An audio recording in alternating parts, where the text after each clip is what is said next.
fazer intervenções ao longo dessa live. A proposta é a gente conversar sobre as temáticas do ambiente, do atendimento no ambiente hospitalar e nas UTIs, incluindo as UTIs, o ambiente domiciliar, o ambiente clínico e a questão de melhora de performance. Então, a gente vai estar conversando sobre essas temáticas. E agora eu vou convidar a Mariângela para a gente continuar com essa live.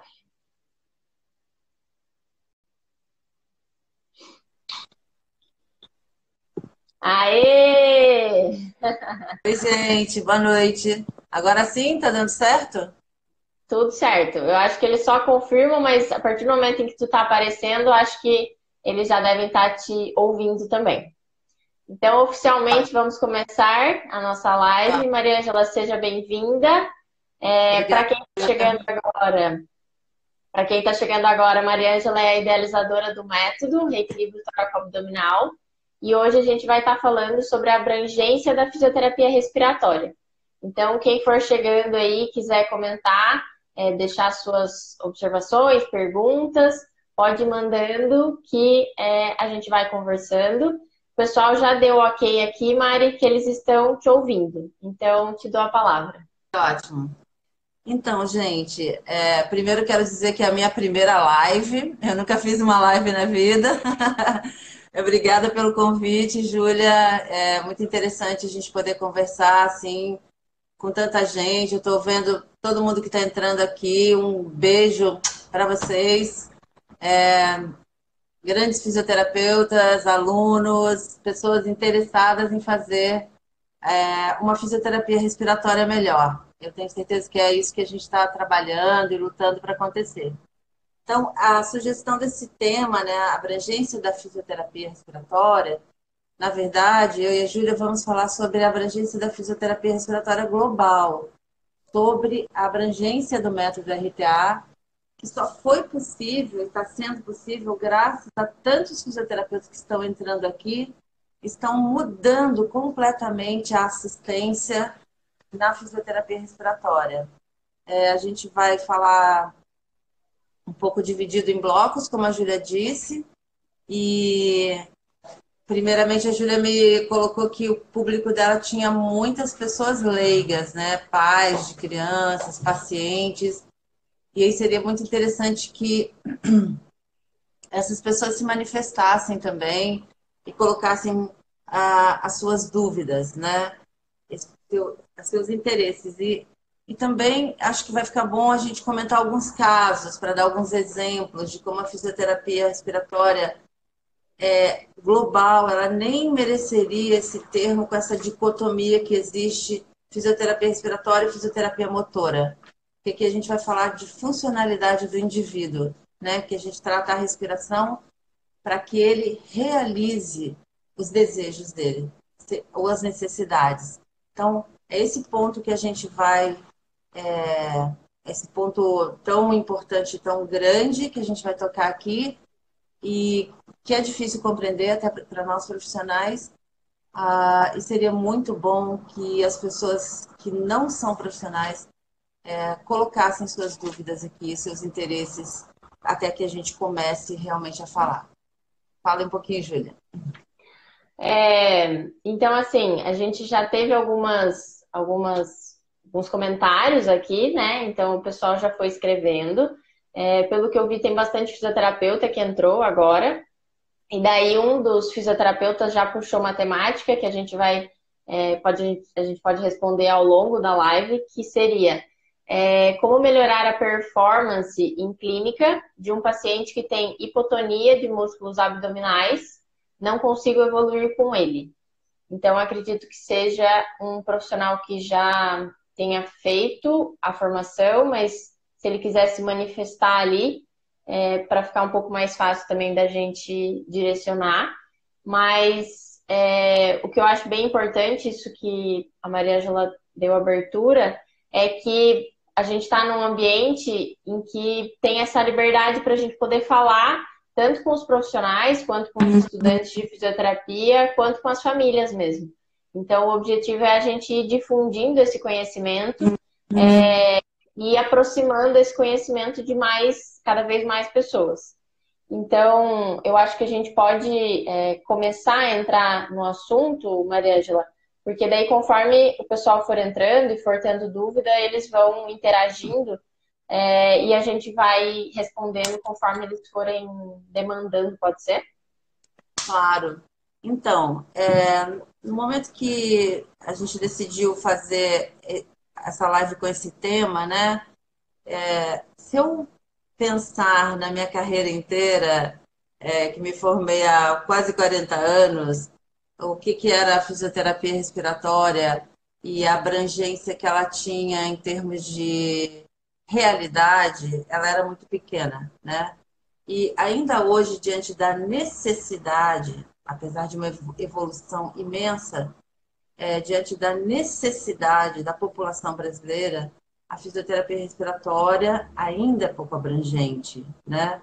Uhum. Mas existe um campo de ação imenso. Por isso que eu coloquei assim em blocos, né, que a gente tem uma atuação na área hospitalar. Então, o hospital já tem vários campos ali que a fisioterapia respiratória pode atuar, como você falou, nas UTIs, fora das UTIs, nos quartos e tantas clínicas diferentes, não só pacientes com doenças pulmonares ou respiratórias, mas pacientes que têm outras afecções, por exemplo, um paciente oncológico que faz uma cirurgia, que retira um tecido do tórax, ou que faz uma cirurgia abdominal, ele vai ter consequências respiratórias diretas ligadas a uma doença inicialmente pode não ser respiratória, né? Então, a abrangência no hospital, ela vai desde a doença respiratória crônica agudizada, né? Tem muitas doenças respiratórias crônicas que a gente vai ter oportunidade de atender no hospital, o DPOC, o paciente fibrocístico, até um bebezinho broncodisplásico que complica, faz, por Sim. exemplo, uma bronquiolite, complica, vai para um hospital, né? Uma infinidade de situações disfuncionais que nós vamos ter dentro dos hospitais e que exigem a, a, a habilidade, a experiência e a presença do fisioterapeuta. E assim, só mais uma coisa eu gostaria de falar sobre essa questão do RTA e o paciente hospitalizado, é que quanto mais cansado é um paciente, porque para um paciente respiratório estar hospitalizado, ou ele está numa condição de estar respirando muito mal, ou numa condição até de que ele não respira mais de forma autônoma e precisa de ajuda de respiradores e tal. Então, quanto mais comprometida é a respiração, mais sutil, suave é o tratamento desses pacientes, né? E essa suavidade, ela não é só um carinho, uma delicadeza, olha, porque no RTA a gente tem compaixão pelo paciente, só pela compaixão a gente está fazendo o tratamento assim. Não, é porque quem está cansado precisa descansar. Então a gente estuda muito a biomecânica, a fisiologia, a fisiopatologia, para chegar a uma forma de tratar que seja suave e que o paciente descanse, expanda áreas pulmonares, mobilize secreção, mas sem alterar a base da saúde dele, que é o que a gente chama, né, de homeostase. Sempre deixando esse paciente gastando pouca energia, num grau de tranquilidade clínica, física, para que ele possa se recuperar. Então, esse é um grande diferencial do RTA no paciente que está mais comprometido, né? E quantas vezes eu ouvi de profissionais dizendo que muitas vezes dentro de UTIs ou no hospital os outros profissionais ficam olhando, meio assim, achando que eles não estão fazendo nada com o paciente, porque está tudo muito suave, muito tranquilo. Aí depois, quando eles veem o paciente melhorar muito, eles dizem: o que você fez? Foi mágica? Mas a gente sabe que não é mágica. A gente sabe que precisa estudar bastante para chegar Sim, com aquelas mãozinhas suaves ali e conseguir atender bem um paciente que está comprometido a ponto de estar hospitalizado. sim, com certeza. E acho que essa é uma visão que, antes de conhecer o método, a gente não tem essa dimensão, né? Então, até se a gente for pensar a nível de graduação, algumas pós-graduações, então, nosso objetivo é ir difundindo cada vez mais, né, esse conhecimento, mas muitas vezes o profissional ainda não está habituado a pensar dessa forma, ele não foi apresentado ao método, né? Então, eu vi bastante estudantes aqui comentando, perguntando como é que eles vão saber mais sobre o método. Já foi respondido ali que é pelo site, pelas redes do RTA para se informar, né? Tem bastante gente também perguntando sobre as possibilidades de atendimento com o método. Então, Maria Ângela teve ali uma pergunta em relação à performance, depois teve uma pergunta em relação à reabilitação cardíaca, se um paciente já num ambiente de treinamento em academia, se teria abertura, se teria a possibilidade de se trabalhar com RTA.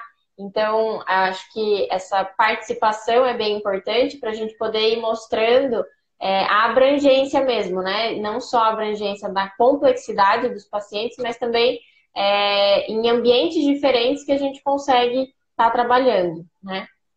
Sim, claro. Então, Quer falar, Júlia?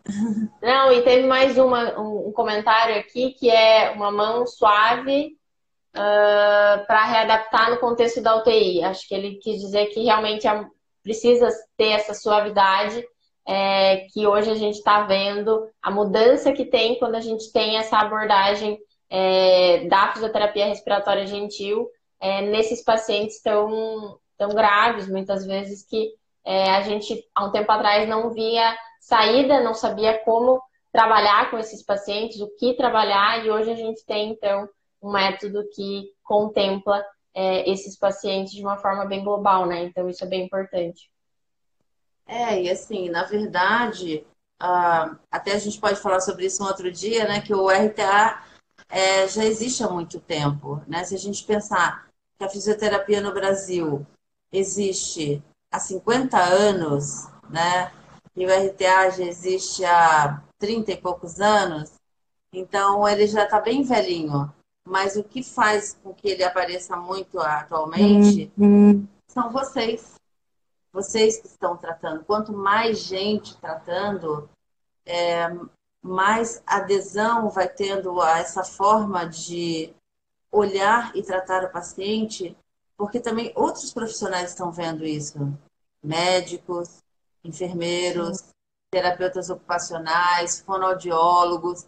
Eles estão vendo que existe uma outra abordagem para tratar a respiração, né?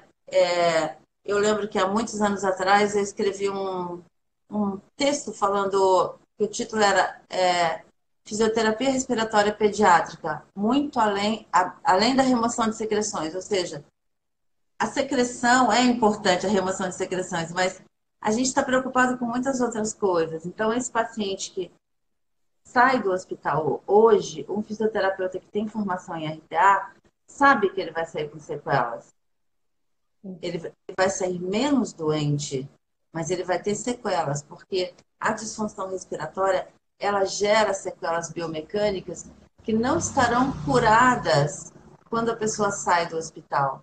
Então, uma das primeiras questões assim, fundamentais é a gente entender que esse paciente é um paciente que precisa de uma reabilitação. Ele tem insuficiências, ele não é um deficiente. Uma doença respiratória que chega a ponto de levar o paciente a uma situação de deficiência, ela já é muito grave. Mas sim, ele tem insuficiências.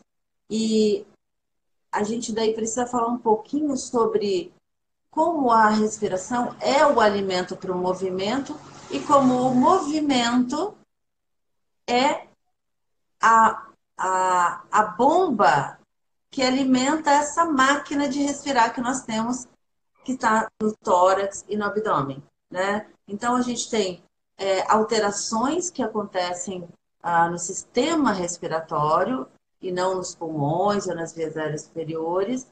E esse paciente vai sair do hospital com sequelas. Então, aqui já abre de novo para a gente falar dessa abrangência. Porque quando ele sai do hospital, e o que acontece com outras visões um pouco mais segmentadas? O paciente saiu do hospital, ele está bem.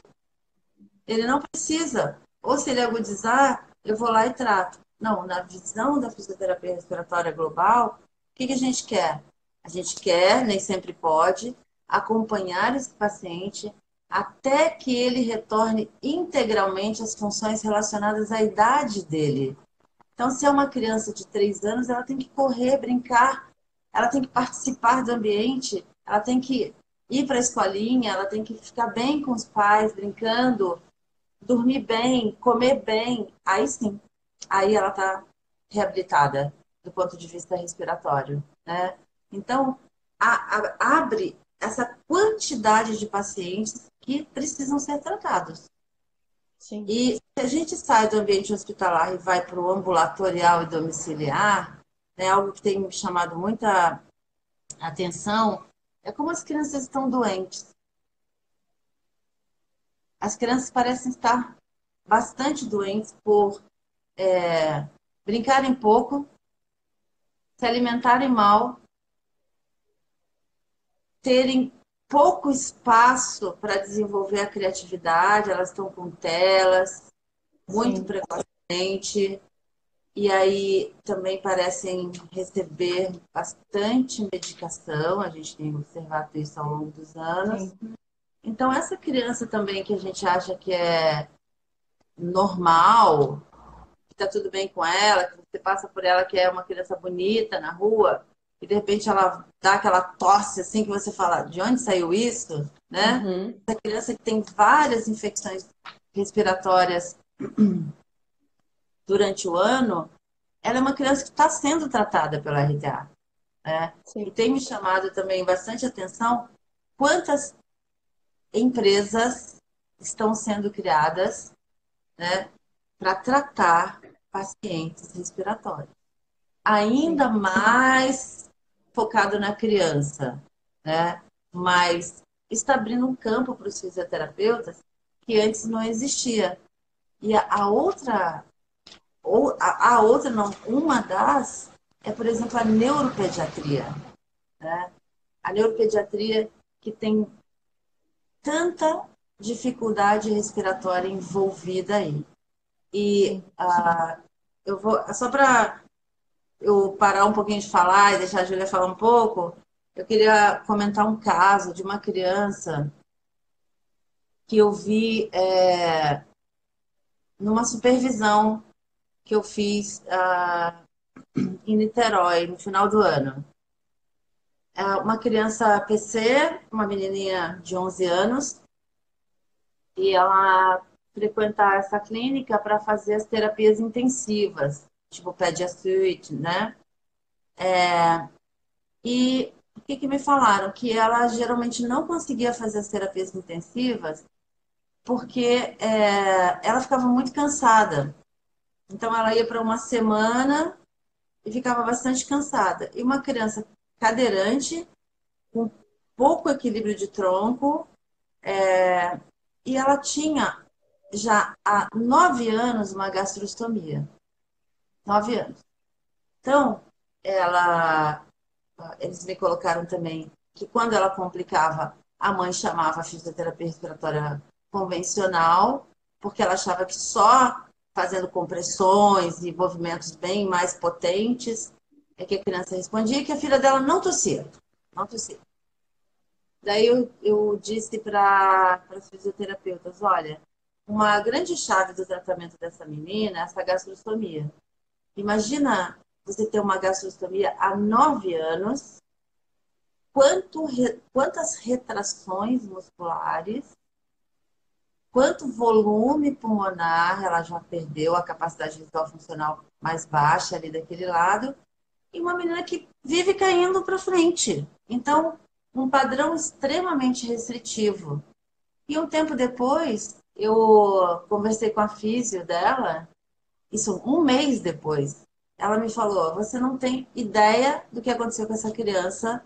Assim, a mãe dela comentou que achou que a outra filha estava tossindo dentro de casa, e era ela. Então, uma criança que não tossia porque ela não conseguia gerar volume para tossir. Não conseguia gerar volume para mobilizar essa secreção. Então, por que que faz a diferença? Faz a diferença a gente olhar para o corpo e não para os pulmões. A gente olhar para o todo, olhar para o sistema respiratório, né? Entender que o sistema respiratório inclui o tórax, o abdômen, os pulmões, as pleuras, as pressões que se modificam, a atividade que a pessoa pratica. É muito grande para a gente continuar pensando que fisioterapia respiratória ela está relacionada à ventilação mecânica, remoção de secreções e expansão do paciente que está doente. Vai lá, Ju. Mari, eu acho que é bem nesse caminho aí, a gente está nessa mudança, né? E eu vejo, assim, muito dos pacientes que eu acompanho, desde a NEL até quando eles vão para casa, né? Então, essa diferença que a gente tem hoje na reabilitação deles, quando a gente pensa nesse trabalho global.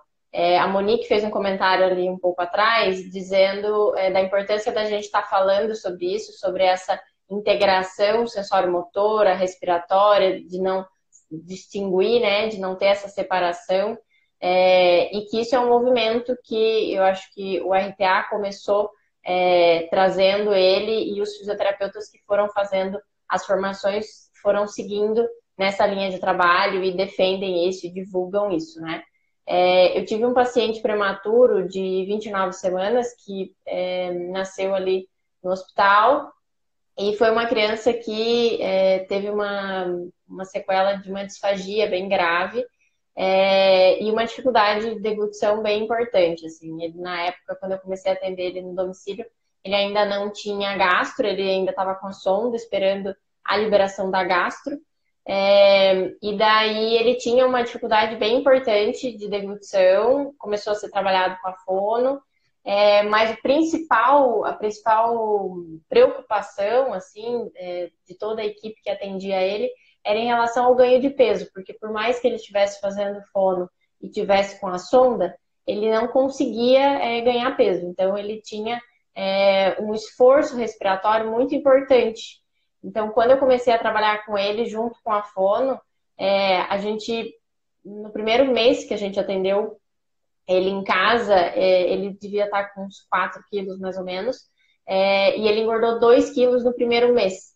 Então, ele conseguia expectorar, ele conseguia proteger ali vias aéreas, a fono conseguia trabalhar, porque ele conseguia se defender, então, ele tossia, ele não se engasgava com a saliva, ela fazia uma estimulação não nutritiva, né? Porque no primeiro momento ele não tinha indicação de dieta via oral. Mas a gente foi vendo assim uma evolução muito rápida, que num primeiro momento a gente não tinha essa dimensão da rapidez que seria a gente aliar esses dois trabalhos. E ele tinha essa proteção, então ele conseguia tossir, ele conseguia expectorar, ele conseguia gerar mais volume, então ele conseguia expandir, respirar muito melhor. A evolução dele foi muito rápida nessa questão, principalmente de ganho de peso. Depois, quando ele fez a gastro, porque a questão de deglutição dele realmente, num primeiro momento, era indicativo. Hoje ele já está em processo de desmame da gastro, né? Então, eles estão treinando ali o vioral para aos poucos ele ir ficando só no vioral e futuramente tirar a gastro. Mas foi uma coisa que chamou bastante atenção e a fono, no primeiro momento, ela nunca tinha trabalhado com nenhum fisioterapeuta que trabalhasse com o método RTA, né? E daí, quando eu fui explicando para ela, vários atendimentos a gente fazia em conjunto e eu mostrava para ela e falava sobre o método, e ela falava, ela foi ficando encantada, assim, por esse olhar global, assim, por essa complexidade, assim, e ela dizia, meu Deus, eu não sabia trabalhar associado físio e fono, porque parecia que um atrapalhava o outro, ela me dizia. Eu não, na verdade você vai ver que a gente consegue se ajudar muito, com essa visão a gente se ajuda muito, assim. E vários atendimentos, então, a gente fazia em conjunto. E foi uma criança que foi muito beneficiada. Então, esse foi um dos primeiros pacientes que eu atendi em conjunto com a fono. E foi bem importante, assim, foi um começo, assim. E desde então, vários pacientes eu atendo junto com essa fono que hoje em dia já tem essa dinâmica, já tem esse pensamento dessa fisioterapia que leva em consideração, então, o todo da criança, né? Então, de não ser essa questão exclusivamente de remoção de secreção, ela me vinha com essa demanda no começo. Júlia, mas será que ele não precisa ser aspirado? Não tem secreção? Não é. Ele precisa começar a tossir, a gente vai trabalhar isso, é só via aérea alta. Então, ele não era uma criança com secreção pulmonar, então...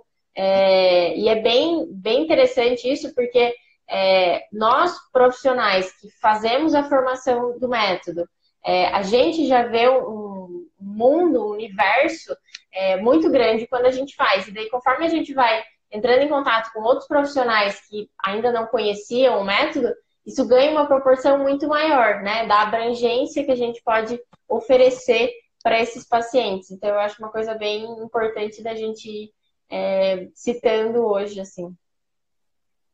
Sim, então, e continuando aqui com a abrangência, né, que a gente está falando de o paciente fora do contexto hospitalar, que a gente tem tanta gente para tratar, tantos pacientes adultos com disfunções respiratórias, como eu disse, às vezes não é só aquele o DPOC, sabe? Mas um paciente, por exemplo, com uma hemiplegia já cronificado, tem toda uma perda de volume no lado plégico. Esse é um paciente que merece essa abordagem, né? A gente viu até no encontro de RTA, a Roberta apresentando um paciente, os resultados fazendo RTA num paciente que não tinha mobilidade no ombro, né, porque está completamente relacionado aos músculos respiratórios que estão encurtados, aderidos, enfim, a gente não tem muito tempo para ficar falando aqui, mas assim, o universo do adulto é grande. Esse é um paciente que precisa ser atendido em casa. Eu estou vendo que a Monique está aqui, ela sempre me conta várias histórias de pacientes dela que nem imaginavam que precisariam de fisioterapia respiratória. Na pediatria, então, o universo é imenso e o próximo passo que eu quero ver acontecer para todo esse grupo de profissionais que está trabalhando com a fisioterapia respiratória gentil é abrir, que sejam abertas clínicas, consultórios, como existe em Brasília, bastante pessoas que têm consultórios para tratar respiração. Porque ainda a gente vê bastante o tratamento em domicílio, né? Mas eu vi que uma pessoa perguntou aqui se a RTA é voltada apenas para pediatria e neonatal. Não, a gente até tem uma frase, o RTA é para todos, para todas as idades, né? Então, a gente precisa cada vez mais instalar essa cultura de que é preciso tratar esses pacientes numa clínica, num ambiente que não precisa ser só o domiciliar. Paciente, eu sei que numa cidade, por exemplo, como o Rio de Janeiro, que é uma cidade que estou sempre por lá, existe uma dificuldade das pessoas levarem os filhos, porque a cidade é muito grande, mas elas levam quando eles têm doenças neurológicas, o que é mais difícil ainda, né? Então, implantar essa cultura de que esse paciente ele precisa passar por um processo de reconstrução do corpo dele e de um processo de reconstrução dessa respiração através de um trabalho que não é só passivo, que muita gente que ainda pensa que a RTA é um tratamento passivo, mas que tem muita mobilidade envolvida, porque se não tiver a questão ativa, a gente não consegue ganhar a musculatura, nem a mobilidade, nem a forma, né, as mudanças que a gente precisa operar no paciente. Então, a gente tem todos esses pacientes aí para atender, seja em domicílio ou no consultório, numa clínica ou num ambulatório de uma instituição, que cada vez mais tem existido, principalmente ambulatórios para tratar bebês egressos das UTIs neonatais, né? E mesmo a gente falando aqui de domiciliar, a gente não está falando ainda daquele paciente home care, que é aquele paciente que não está grave mais o suficiente para ficar no hospital, mas precisa de uma série de cuidados e de tecnologias para se manter bem em casa. E sobre esse paciente, eu gostaria de falar algo que eu sempre me chamou a atenção, mas que eu tenho ouvido relatos de muitos fisioterapeutas.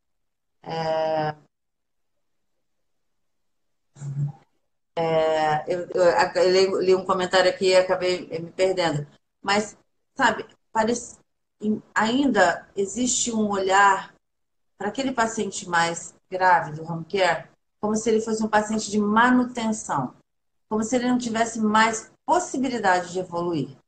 E eu tenho ouvido e recebido tantos relatos, porque eu não gosto, aqui não é para eu falar do meu trabalho, mas o de todos, né?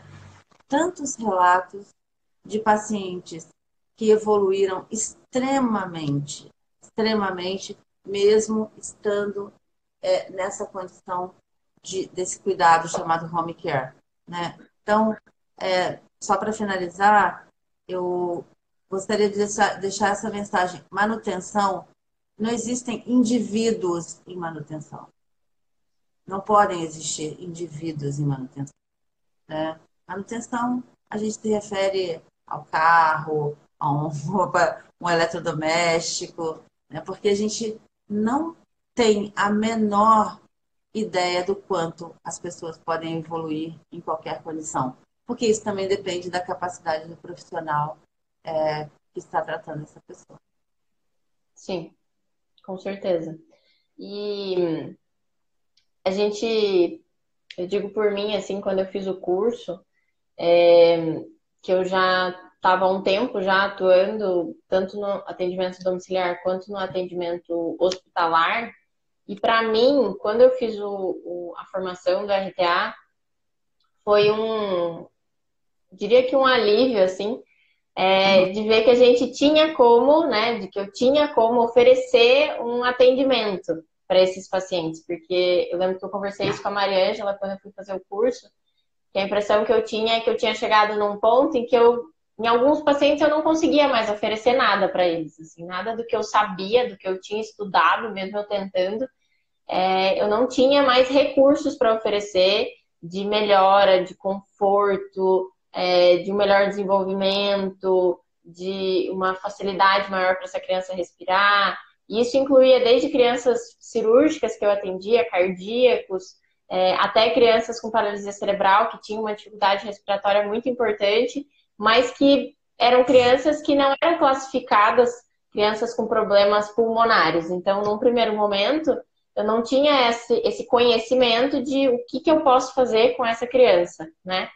Então, eu acho que essa visão, esse conhecimento e essa dimensão que o método traz também ampliou a nossa noção do quão complexo é o nosso trabalho, do quanto a gente pode oferecer para esses pacientes e que não tem até aqui, né? Não tem esse limite, que até então era o que a gente aprendia, assim, não, até aqui tu consegue, a partir disso, tinha um termo, assim, que eu escutava bastante, assim, em cursos, não, é basal do paciente, né? É o quadro basal do paciente, é um desconforto basal, é um desconforto basal, não, esse é um padrão respiratório basal dele. Eu falei, meu Deus, né? Que tragédia esse padrão respiratório basal dele.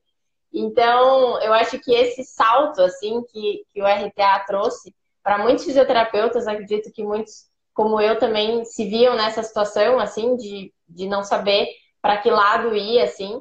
E eu, por trabalhar bastante no ambiente de UTI e com crianças que saem da UTI e voltam, então, ou regime home care, ou até atendimentos ambulatoriais, essa continuidade do trabalho que o RTA vai proporcionando para a gente é algo que é totalmente diferente do que a gente aprendia até então, né? Porque num primeiro momento ele era muito segmentado. Ah, não, o fisioterapeuta trabalha no hospital com esse paciente, ele faz um tipo de atendimento, e daí se ele for uma criança, por exemplo, com paralisia cerebral, ele vai ser trabalhado pela parte motora. Existia muito essa fragmentação, né? E eu acho que o método vai trazendo isso para a gente, para todo mundo que faz a formação e que vai conhecendo, estudando o método, dessa união mesmo de não segmentação e de não considerar que o paciente, ah, não, até aqui, daí esse desconforto respiratório dele vai ser basal. Então, eu acho que isso é bem importante, assim, eu quis falar porque pode ser que alguns fisioterapeutas estejam nesse passo que eu estava, assim, de estarem meio bloqueados, sem saber para que lado ir, então quis compartilhar com vocês isso. Ótimo, Júlia. Eu acho que assim tem tanta coisa envolvida nisso que você falou, né? Mas eu acho que o nosso papel, o meu e de vários de vocês, né, com o tempo, é criar uma nova escola, sabe? O que a gente está fazendo, a Escola Brasileira de RTA e Biomecânica Respiratória, é uma nova escola de fisioterapia respiratória. É uma fisioterapia respiratória abrangente, global, mas como eu já disse antes, isso não é uma coisa hippie ou zen, que muitas vezes vocês sabem, né, que existe um assédio moral muito grande em relação ao RTA, profissionais que atuam com RTA, por alguns ainda profissionais, né? Mas, assim, não tem como a gente enxergar diferente o paciente, porque a fisiologia, ela é clara, ela é muito clara. E a biomecânica respiratória, ela une os pulmões com os músculos, com os ossos, com os ligamentos, com as pleuras, e está tudo escrito e comprovado e estudado há muitos anos. Então, muitas vezes eu ouço a seguinte frase: a gente deveria estudar biomecânica respiratória desde a graduação. Acho que um dia chegaremos lá, né? Que realmente se tem essa noção de que quando você trata a respiração, você está tratando um indivíduo para que ele realize funções e não tratando uma pessoa para tirar secreção dos pulmões ou para melhorar um pouco a ventilação dela, né? Então, quando a gente vislumbra isso, em qualquer dessas áreas, eu vou falar sobre performance daqui a pouco, em qualquer dessas áreas que a gente falou até agora, hospitalar, ambulatorial, domiciliar e home care, a gente começa a dar uma importância muito grande a tudo que acontece com o indivíduo e o que acontece, por exemplo, na máquina respiratória dele. Teve um comentário aqui, que alguém comentou assim, inclusive, melhora o controle de tronco do paciente com paralisia cerebral. Com certeza, porque todo paciente com paralisia cerebral, ele foi ou um prematuro, ou um bebê que nasceu a termo, mas que teve alguma complicação perinatal, né, como os asfíxicos, por exemplo. E se ele foi somente um prematuro, como muitas vezes se pensa, ele passou por alguma situação de esforço respiratório, de disfunção respiratória, pela imaturidade, né? E aqui eu quero contar um caso que mostra a separação dessas duas áreas. Isso não infelizmente, não é no nosso meio, é no mundo inteiro. O último curso que eu dei o ano passado foi aqui em Florianópolis. E daí veio uma fisioterapeuta de uma cidade próxima aqui chamada Tubarão. E ela trabalha numa PA, é uma fisioterapeuta. Tá chegando a nossa hora, Júlia? Ainda tem Então, tempo? Mari, a gente tem mais 10 minutos, mas daí o que eu avisei o pessoal é que se encerrar, a gente religa e daí a gente continua, não tem problema. Tá. E aí, ela me trouxe um caso de um menino e me mostrou fotos e um vídeo e ela disse que estava com muita dúvida sobre ele, porque o que ela sabia dele é que ele tinha tido uma artrite séptica no quadril esquerdo, bem bebezinho, e esse menino não recebeu o tratamento, e até hoje o ortopedista que acompanha ele disse que ele não precisava de fisioterapia, e que ele não falava, e que ele estava sendo classificado como autista. Aí ela me mostrou umas imagens, que era a dúvida dela, por que ele tinha uma deformidade torácica tão grande? Uma deformidade bastante assustadora. Daí eu disse para ela, olha, eu posso te orientar, você traz esse menino aqui em Florianópolis e eu vou dar uma orientação, né? E, e daí eu falei, mas eu acho que você precisa saber o que aconteceu com ele quando ele foi bem bebezinho na UTI. Porque você sabe que ele é prematuro, mas talvez tenha acontecido algo além da prematuridade para ele ter essa deformidade tão grande que ele tem na caixa torácica. Passado um tempo, passaram as festas, daí a gente marcou, ela veio. Aí primeiro que o menino, ele tem uns 4, 5 anos, ele já na recepção, ele me olhou com muito interesse e me cumprimentou. Eu, autismo, né? E, e daí ele entrou. Vamos entrar. Tudo que eu pedia para ele, atendia imediatamente. Aí ela começou a me contar que ela foi investigar a história dele. Então, ele foi um bebê que nasceu com uma, pela sigla MAC, né? Com uma má formação adenomatoide cística no pulmão esquerdo. Então, imagina, esse bebê fez uma cirurgia para retirada de tecido pulmonar dessa massa que ele tinha no pulmão esquerdo, prematuro, na UTI neonatal, né? E esse bebê já ficou com essa sequela e fez artrite séptica do mesmo lado.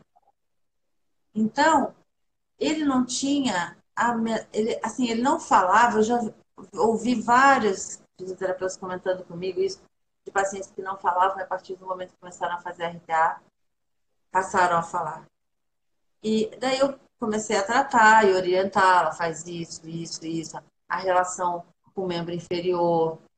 Um trabalho grande, assim, da parte de reestruturação do sistema em repouso e na atividade, né? Como que aquilo tudo contribuiu para fechar muito o lado esquerdo dele, porque a pelve subiu e o tronco caiu. Então, a ventilação dele, o volume muito baixo, muito prejudicado. E na hora que ele saiu, ele já saiu super feliz, animado, assim. Eu filmei ele entrando e saindo, foi totalmente diferente. E na recepção ela disse para ele, fala obrigado para Mari. Aí ele falou, ele tem a boca bastante deformada, assim, provavelmente chupou chupeta há muito tempo. Aí ele disse bem baixinho. Aí a Físio falou, fala obrigado para Mari. Aí ele disse, muito obrigado. Muito, né? E aí ela me mandou recentemente, ele mandando um recado para mim. Oi, Mari, tudo bem? Bem parceira. Fazendo um monte de exercício, contando 1, 2, 3, 4, 5. Então, esse menino autista, que não falava, né? O que acontece? Qual é o grande divisor aí? É conhecimento. É conhecimento. Então, essa frase que você falou, que é muito usada, ele é assim mesmo, esse é o basal dele, isso denota uma ignorância em Sim. relação ao que acontece, ao que se passa com aquela pessoa, com aquele indivíduo, né? Então, quanto mais a gente estuda, quanto mais a gente se abre para o conhecimento e realmente expande, não é eu tenho que ler 10.000 coisas sobre um assunto para entendê-lo. Não, a gente tem que deixar nossa mente trabalhar, relacionar um caso com o outro, sabe? Gostar muito do que está fazendo. Eu acho que é isso que está acontecendo com esses milhares, talvez, ah, já foram muitos que fizeram a formação em RTA. Não acredito que todos trabalhem com o método e não acredito que seja fácil entender também ou fácil acessar essa manualidade, mas a gente está aqui para ajudar sempre, né? Para contribuir para quem tem dúvida. Muitos dos que estão aqui nos assistindo já me pediram muita ajuda no WhatsApp. Eu acho que é assim que a gente vai dando continuidade a esse processo de educação e de abertura do entendimento do que é a disfunção e a doença respiratória no corpo de vida. Sim, com certeza. E eu acho que a gente abordando isso, a gente vai aproximando isso das pessoas, né? Porque do mesmo jeito que tu diz que é a falta de conhecimento, muitas vezes quando a gente pensa em profissionais que ainda são estudantes, assim, né? Futuros profissionais que ainda estão na fase de graduação, é interessante a gente poder chegar um pouco antes neles com esse conhecimento, né? Porque daí eles vão tendo mais possibilidades até de escolha, de acesso a esse conhecimento. Porque eu acho que o que para mim foi diferencial é porque era essa falta de conhecimento, mesmo buscando, né? Porque depende de onde tu tá buscando, depende de onde tu tá indo na fonte, né?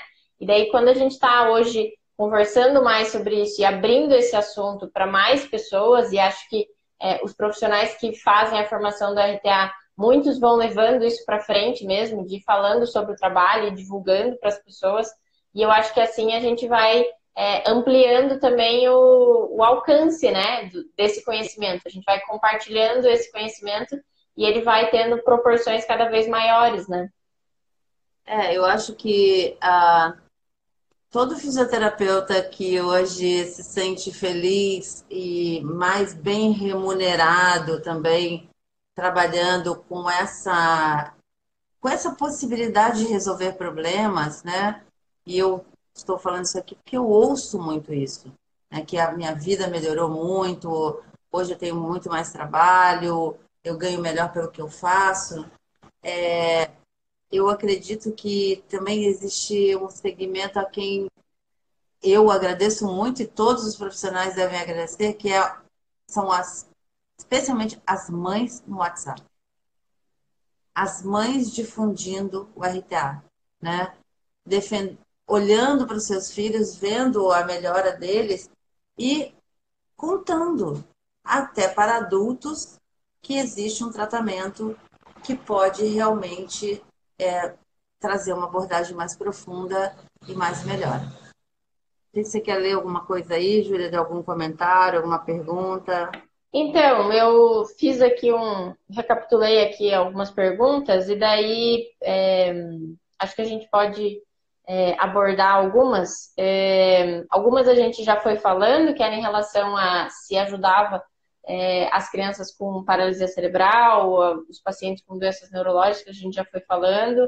A Aline de São Paulo falou sobre a questão do quanto a abordagem com RTA melhora e facilita e acelera o desmame de oxigênio dos pacientes, né?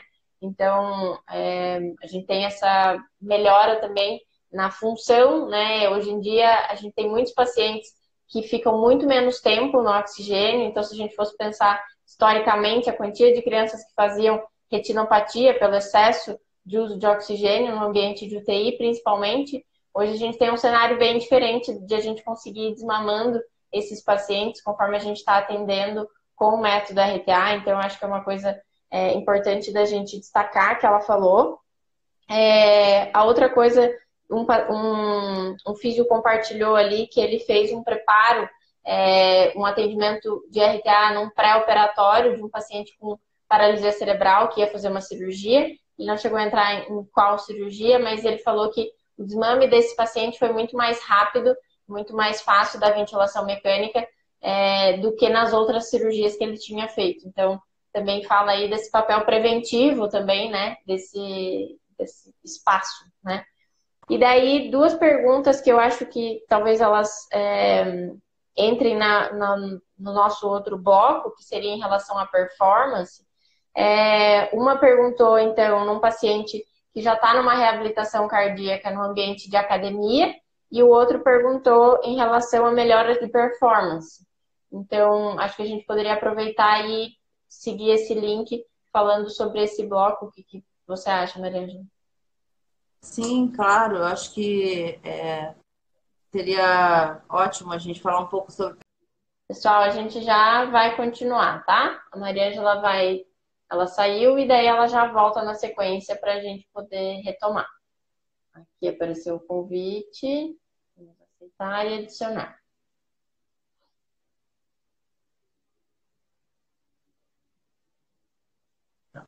Agora deu. Pronto, Júlia, deu certo agora. Deu, aham. Então, só para a gente contextualizar, quem pode ser que tenha alguém chegando agora, a gente fez então a primeira parte da live sobre a abrangência da fisioterapia respiratória. Aí excedeu ali um pouco o tempo que o Instagram libera, então a gente vai continuar. E a gente tinha parado a primeira parte ali da live falando sobre a questão da performance. Então, eu vou passar a palavra aí para a Mariângela. Então, depois que eu te falei assim, essas áreas, né, de atuação, eu vou falar um pouquinho sobre performance, mas eu quero voltar num tipo de cliente que a gente. Voltar, não, falar de um tipo de cliente que, em geral, se pensa que não necessita de fisioterapia voltada para a respiração, né? Mas a performance, a gente poderia atuar nessa questão da performance com atletas, com cantores, músicos, né? E todas as outras pessoas que precisam bastante da respiração como um instrumento ou uma via de ampliar suas possibilidades, seja em alguns trabalhos até, né? Ou ou performance atlética, tá? Mas vamos colocar umas situações aqui. Eu tenho contado esse caso durante os últimos cursos de um atleta caminhando para o profissional, um atleta do tênis, que eu tinha visto quando ele era mais novinho e percebido que ele tinha uma rinite bem importante. E anos depois eu vi esse garoto de novo e veio com várias queixas de diminuição da performance, de ter problema no saque, de o tronco ir caindo à medida que o jogo ia acontecendo e ele ia ficando mais cansado, dor no punho, dor no quadril. E eu fui ouvindo isso e ainda ele de roupa. Na hora que eu pedi para ele tirar a roupa, ele já estava com uma deformidade torácica, com duas retrações costais bem importantes, a caixa torácica toda elevada, né? E aquela boca aberta de respirador bucal por uma obstrução nasal importantíssima, né? Então, é o tipo da paciente que ninguém suspeita. Por quê? Porque a performance dele era muito boa, até que a dor impediu ele de jogar. E foi uma dor no punho que impediu ele de jogar. Não foi a respiração, porque embora ele tivesse toda essa obstrução de vias aéreas superiores, ele tinha um treinamento muito forte, muita vontade, só que ele foi se deformando, né? E essas alterações biomecânicas respiratórias, esses encurtamentos, por exemplo, o que é um encurtamento do peitoral maior e menor se propagando para a cadeia anterointerna do braço? O braço todo vai encurtando. Então, isso prejudica a performance, por exemplo, no saque. E ele me disse, quando eu vou sacar, eu tenho dificuldade para movimentar meu punho, E aí eu acabo caindo para a esquerda. Se ele cai para a esquerda, alguém vai jogar a bola na direita. E ele vai perder essa bola, né? Sim. Então, o que eu disse para quem trouxe ele no meu consultório naquele momento é: leva esse garoto no otorrino. E ele fez uma cirurgia que foi imensa. Ele tinha muita obstrução e muito comprometimento, né? Então, não só um atleta, mas melhorar a performance, uma pessoa que quer correr. Quanta gente, eu trabalhei muitos anos da minha vida atendendo gente como a gente. Pessoas que têm dor, né, perda de mobilidade, enfim, geralmente a dor é algo que leva um adulto produtivo a um consultório de fisioterapia. E essas pessoas, elas têm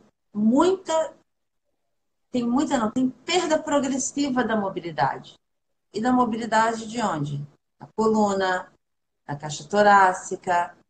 Então, quando você vê, por exemplo, um paciente com uma crise de hérnia de disco, ele está paralisado no tronco. Para melhorar, para devolver essa pessoa para uma performance dela do dia a dia, nem estou falando de alta performance, o que a gente precisa? Eu não sei se alguém que está aqui nos assistindo tem essa experiência, que é o paciente que está em bloqueio inspiratório absoluto, ele não se mexe. Inclusive, ele não respira praticamente. O volume dele é muito baixo, porque ele sente dor por qualquer coisa que ele faz. Então, essa pessoa, quando você começa a tratá-la, o ideal é começar a tratar o movimento mais sutil que está paralisado, que é a respiração. Sim. Para que ele realmente consiga relaxar e, a partir dali, você pode aplicar vários tratamentos associados, né, várias técnicas, vários métodos que a gente não está aqui para discutir sobre eles, para que a pessoa volte à performance dela do dia a dia, né? Ou como eu vejo cantores que poderiam aproveitar muito de um trabalho de RTA, porque nem todo mundo que canta tem uma biomecânica que o favoreça todo o tempo. E hoje a gente Sim. vê que existe um interesse bem maior dos profissionais que usam a voz e a respiração em serem tratados e não pensar que eles eu canto e eu não preciso. Não, eles sabem que precisam, quanto mais são exigidos. Então, acho que esse é um campo que o RTA vai conquistar ainda, né? Eu já tive a oportunidade de tratar gente em todas as situações, mas eu acredito que vocês vão caminhar para isso. E tratar uma pessoa muito boa é muito mais difícil do que tratar alguém comprometido. Porque aí você tem que ter mais perspicácia para encontrar onde é que está a pequena dificuldade ou que ele compromete na alta performance, né? E ajustar o máximo possível a biomecânica e aliar a treinamento cardiorrespiratório, né? Que podem ser feitos os dois de forma associada, ou usar, por exemplo, uma faixa de baixa compressão para melhorar o trabalho diafragmático, enquanto esse atleta, enfim, esse indivíduo saudável, ele faz um treinamento cardiorrespiratório, né? Então, eu acho que assim, o campo é imenso, imenso, e gostaria de comentar mais uma aqui que eu acabo vendo isso muito em algumas mulheres fisioterapeutas que vêm fazer os cursos e que já passaram, por exemplo, por abdominoplastia. Eu já tive pacientes também com abdominoplastia e muitas mulheres que se queixam de cansaço depois da abdominoplastia. Então, o que acontece? Quando elas passam por esse tipo de procedimento e o abdômen, a musculatura abdominal, ela fica bastante tensionada pela tração que é feita nessa musculatura, o diafragma, ele encontra uma resistência muito grande no processo de descida das semicúpulas e de expansão das costelas. Então, isso reduz o volume para respirar. E essas mulheres começam a ter uma gripe constante, ou seja, ela tem uma gripe e não consegue eliminar a secreção, passam a ficar mais cansadas, né? Recentemente até a Diana, a de Teresina, ela me relatou isso, e ela foi atender uma criança, aí a mãe tinha cirurgia e o marido era um cirurgião plástico. E aí ela atendeu, fez um atendimento com a mulher e ela ficou chocada como ela melhorou, né? Eu tive uma aluna em Brasília o ano passado que ela me falou assim, Mari, eu dançava balé e depois que eu fiz a abdominoplastia, eu não consigo nem esticar um pouquinho o meu corpo para trás. Eu falei, amanhã você vai melhorar. A gente vai fazer as práticas de liberação dos músculos abdominais, né? Enfim, ela ficou tão feliz porque ela realmente conseguiu fazer o movimento, dormiu melhor. Então a gente vê que são campos que vão se abrindo. Alguém falou aqui de gestante. Com certeza existem hoje trabalhos muito voltados não só para a gestante, mas para o momento do parto, né? A Fernanda Melino do Rio sempre me relata isso, quanto ela faz RTA no trabalho de doula dela, quando as mulheres estão em trabalho de parto. Então, é um universo que está sendo aberto com essa prática da fisioterapia respiratória voltada para o corpo e para entender o problema de cada indivíduo e também entender o seguinte, um probleminha também deve ser considerado, né? Porque um probleminha, ele vira um problema médio, depois ele pode virar um problema grande. Então, saber fazer prognóstico é algo que a gente vai aprendendo com experiência, né? Com experiência, com atenção a quem tem mais experiência. Então, acho que essa história dessa abrangência, ela é recente para uma quantidade grande de pacientes e profissionais, mas ela está se tornando enorme. Sim, com certeza. No ano passado, eu passei por uma experiência dessa, assim, eu fui atender uma criança com bronquiolite. Ela entra bem naquela classificação que tu estava falando em relação às crianças estarem muito medicadas, né? Então, ela tinha ali 2 anos, 2 anos e 2 meses, e ela já tinha feito, acho que 2 ou 3 ciclos de antibiótico. E daí a mãe ficou sabendo então do método, entrou em contato comigo e eu fui atender ela. Então, ela falou que ela não queria continuar esse ciclo, né, de deixar a menina tão medicada sem nenhuma melhora, né?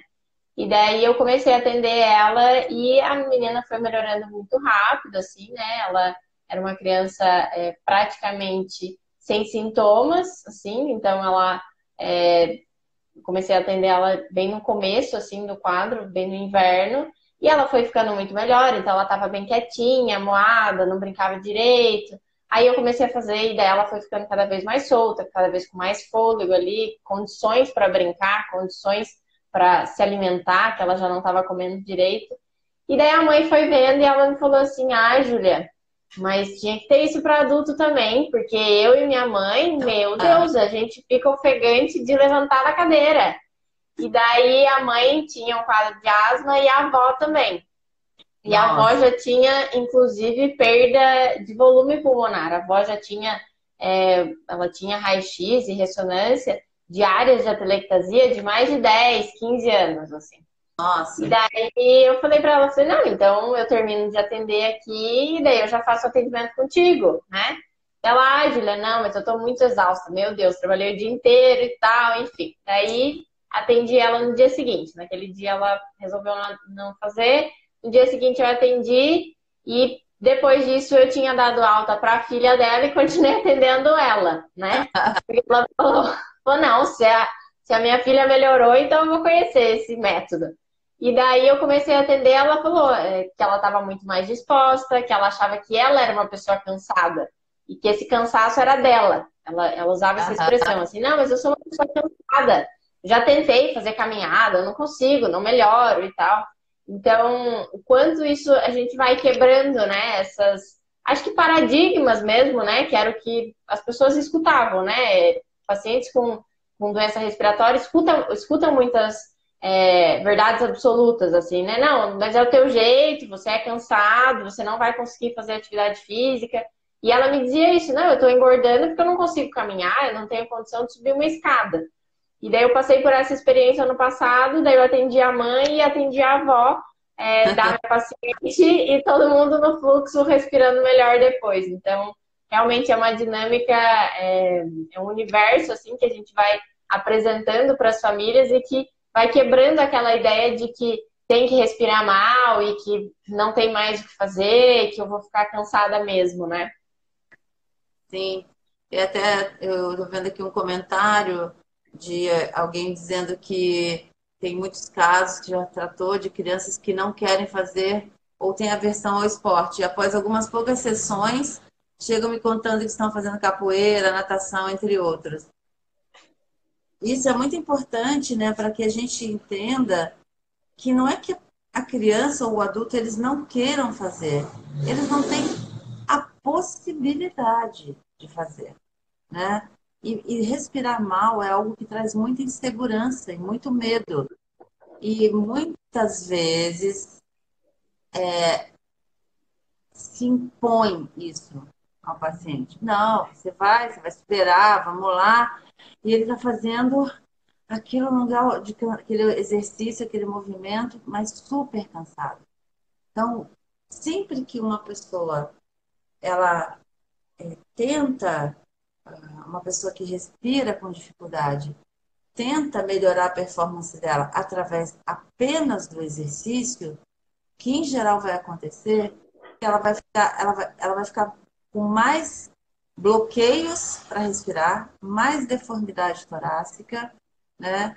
Menos uso do diafragma e uma série de situações mais técnicas que a gente sabe que acontece, mas aí depende muito de cada classe de patologia, mas enfim, a biomecânica, a mecânica respiratória desses pacientes piora quando a gente coloca eles para fazer exercício sem melhorar o quê? A respiração. Que não é o exercício, ele melhora a respiração de pessoas saudáveis.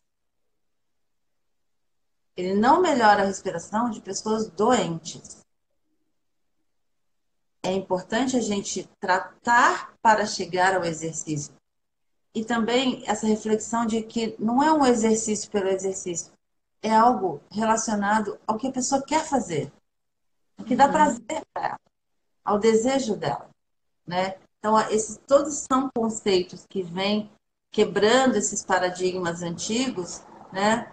Com essa nova, velha fisioterapia respiratória global que o método RTA está conseguindo difundir, isso chegando cada vez mais a médicos, que é uma classe que a gente está não conquistando, porque eles imediatamente entendem, a gente está conseguindo se aproximar deles, né? Porque os resultados são tão impressionantes que imediatamente eles entendem a importância de trabalhar com o paciente dessa forma. Sim. E acho que a resposta das pessoas, né, a isso, assim, dos pacientes, também vai fazendo chegar nesses outros profissionais, né? Eu vejo que hoje o RTA chega para os médicos, para outros profissionais da área da saúde, muito pelos próprios pacientes, né? O que num primeiro momento chegava só pelos profissionais que estavam ali difundindo, mas hoje já chega, do mesmo jeito que chega pelas mães, chega também pelos próprios pacientes que vão falar, nossa, passei por uma experiência que melhorou, conheci o método, fui atendido com RTA. Então, eu acho que esse trabalho também tem sido difundido pelos próprios pacientes que vivenciam essa melhora e que conhecem uma nova realidade para eles, assim, né? De respirar melhor, de ter condição de fazer atividades que muitas vezes estavam limitadas, que nem você usou o exemplo da sua aluna de Brasília, né? Que estava totalmente limitada e que possivelmente não imaginava que pudesse voltar a fazer algo que ela fazia antes da cirurgia, né? E essa abrangência toda, essa melhora que está sendo cada vez mais difundida, né? A melhora de tantos pacientes, eu acho importante a gente colocar aqui, talvez para alguns profissionais ou pacientes e familiares que estão nos assistindo, que a importância do trabalho realizado com a RTA está sendo reconhecida, inclusive judicialmente, que é algo que a gente precisa valorizar, né? Quantos pacientes conseguem o tratamento pelo RTA através de liminares, né? Através de medidas judiciais, para que eles tenham acesso a essa forma de tratamento. Então, para que isso aconteça, também tem que ter um laudo médico, um laudo de um fisioterapeuta, o desejo de uma família ou do paciente. Então, a gente está falando aqui de uma transformação mesmo, né? De o fisioterapeuta que trabalha, porque é um trabalho grande, né? Todo mundo que é físico, que faz RTA, que está aqui assistindo, sabe disso, merece ser financeiramente valorizado pelo trabalho que está fazendo. Então, isso é uma das coisas que mais me alegra, né? É saber que entre várias outras coisas, eu posso ter como meu legado trazer uma possibilidade para que fisioterapeutas respiratórios, que a gente não deveria nem usar esse nome, né? Essa denominação mais, mas para que fisioterapeutas sejam mais valorizados e possam também realizar seus desejos com mais tranquilidade, né? Com mais autonomia. Tá, tem uma mudança grande aí acontecendo. Com certeza. Eu acho que a gente tá aí há 1h30 mais ou menos conversando e a gente teria assunto para falar, acho que mais que dias, né?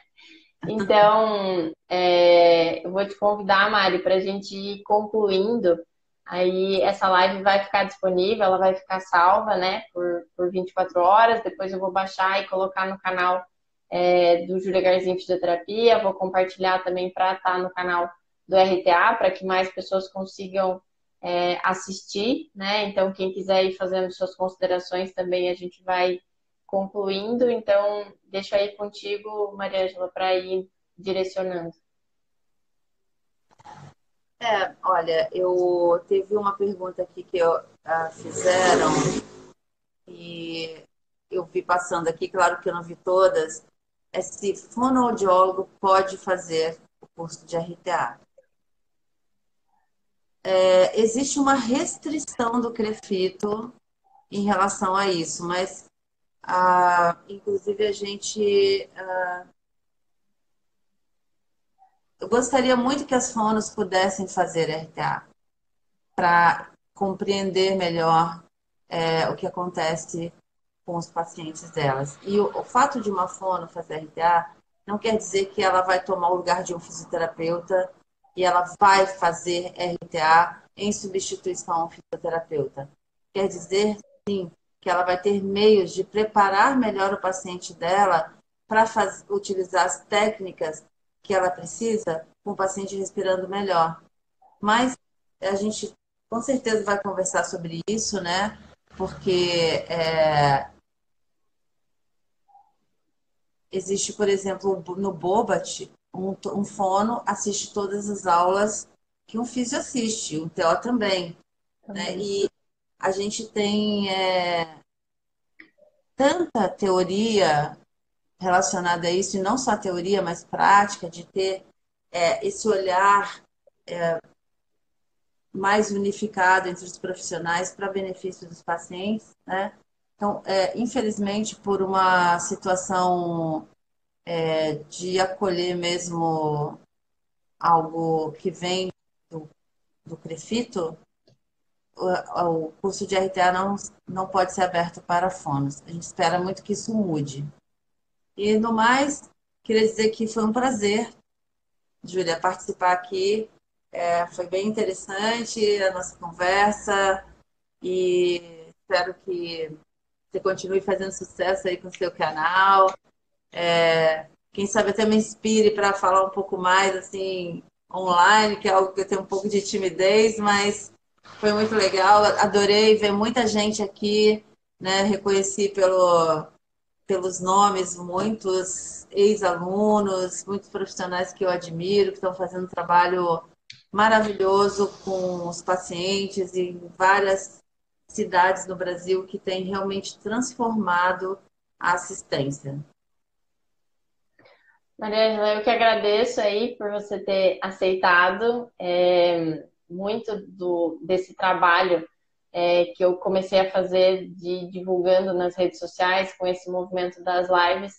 Tem como proposta mesmo ir difundindo mais esse assunto e o conhecimento para mais pessoas, porque a gente sabe que hoje a gente tem muitas pessoas ligadas, né, nas redes sociais e pessoas que às vezes estão em regiões diferentes da nossa e que não têm acesso muitas vezes a isso. Então, o objetivo começou de ir difundindo mesmo, de ir trazendo o conhecimento para mais perto das pessoas.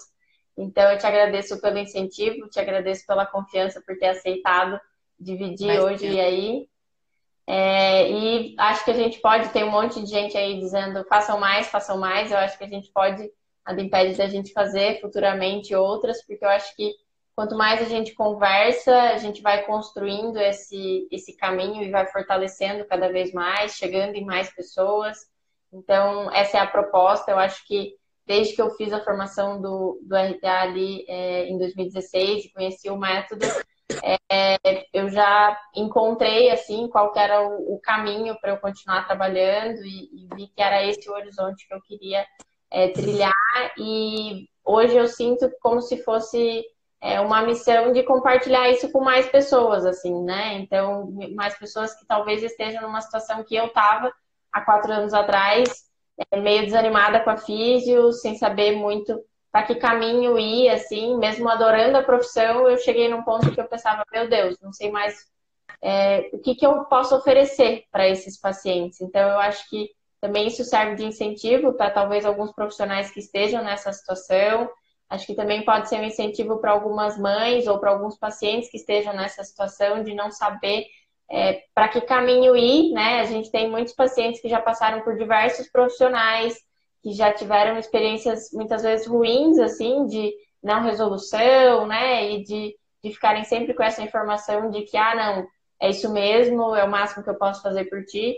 Então, eu acho que quando a gente traz isso para as redes sociais e a gente vai divulgando isso para mais pessoas, a gente também dá um empoderamento para esse paciente cobrar por coisas melhores, né? Então, de buscar profissionais habilitados, de buscar profissionais que tenham essa visão, que tenham essa formação. Então, eu acho que esse impacto que a gente vai causando na vida das pessoas é por poder ir compartilhando cada vez mais esse conhecimento, assim, né? Então, te agradeço, acho que foi muito prazeroso a gente estar dividindo, foi bem legal tanta gente participando e compartilhando as experiências. A gente tem pessoas tanto que já conheciam o método, que já têm a formação, e também profissionais ou estudantes que estão conhecendo ou que vão fazer os cursos, um monte de gente aí dizendo que já tem, já está inscrito para os cursos, né? Então, acho que é isso mesmo. Nosso papel aí nessa noite era a gente aproximar e ir compartilhando com as pessoas. Então, obrigada para todo mundo que participou, em especial a Mariângela, e não faltarão oportunidades para a gente conversar mais. Tá ótimo. Tchau, gente. Beijo para todo mundo. Boa noite. Boa Tchau, noite. tchau.